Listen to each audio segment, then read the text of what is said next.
we know that the Goldman CEO, David Solomon, has been a champion of work from the office. We know that they've been in the forefront of this push to get people back in the office. And this is another note where even though David Solomon does not have to explicitly say this means you have to be back in your seat 5 days a week, that's a message that people will take away. Asking bankers to return to the office is like asking customers to give up online banking. It just doesn't make sense. A bigger bank, JP Morgan, even a few months back said even the unvaccinated can return to the offices. Great, it's a systemic problem in our financial sector. So after 2 years of people working from home successfully, the CEO of Goldman Sachs is asking people to return to the office 5 days a week just because. Right now, when we're talking about hardly any banking activity out there, business being really slow, can you really be that person who's raising concerns about being overworked when you know that the bank is looking at various cost-cutting measures? What the hell does being overworked have to do with going back to the office? Sure, if I'm overworked, I'd rather do so in the privacy of my own home. But if I'm not overworked, why does a more balanced work-life schedule have to be punished by returning to old-world traditions of burning an hour or two commuting, wasting time in water cooler talk, suffering stinky microwaves, and so on? As for cost-cutting measures, are you serious? It's cheaper for the company when everybody works remotely. Definitely saving on utility costs and real estate footprint, but also in lost productivity from workers getting stuck in traffic, spreading the annual cold and or flu within the office,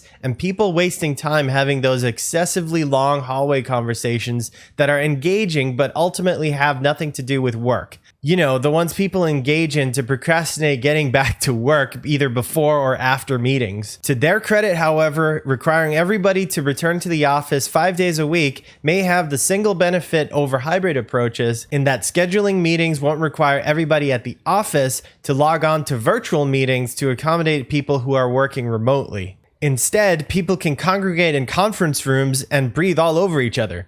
Good job. Seriously though, is it that hard to click on people's names on Teams or Slack? Is it really that hard to click join call? If anything, the tools that we've gotten used to over the past couple of years allow people to communicate better than in the office by the simple virtue of not having to leave your seat to do so. And those 69-person meetings that the middle management of corporate America seems to love so much, way easier to moderate with all the tools that allow you to make sure only the people who you want talking during a meeting are able to do so. This isn't in comparison to how we used to do it, where you raise your voice to get everyone else to simmer down just so you can start the meeting. And of course, sidebar conversations don't have to interrupt anything because people can just simply have their own chats or side rooms. Now, I'm pretty sure at this point, some people are thinking, but wait, isn't Goldman Sachs one of those companies with tons and tons of connections, including but not limited to the United States government? Don't they need to protect certain proprietary data?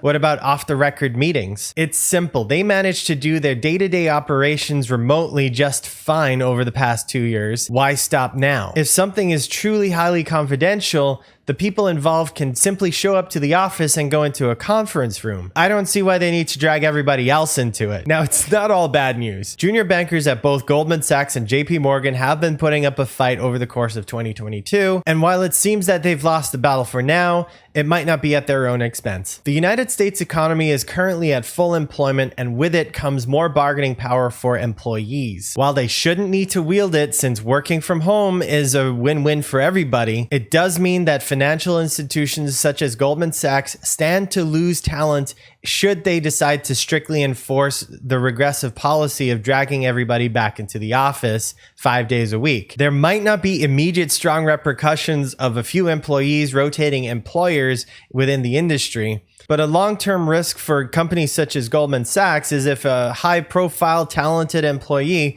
leaves to start their own fully remote financial institution. Fresh graduates in 2023, 2024, and beyond may find themselves with a choice between joining companies that are more established, which, while they have brand recognition and a name you can put on your resume, force people to go back into the office, as opposed to new companies run by finance industry veterans with tons of experience who look to the future and allow their employees to work wherever they feel allows them to do their best effort with the most motivation, which of course is not at the office, but at home. As always, I hope the executives at the top realize the errors of their ways. Banks like to project an air of prestige and decorum, positioning themselves as infallible, timeless institutions. Organizations that can plan for world conditions in time spans of years and decades. And yet, 15 years ago, the world saw some of these institutions fail to greed, ego, and short-sightedness. Now, I'm not saying returning to the office is a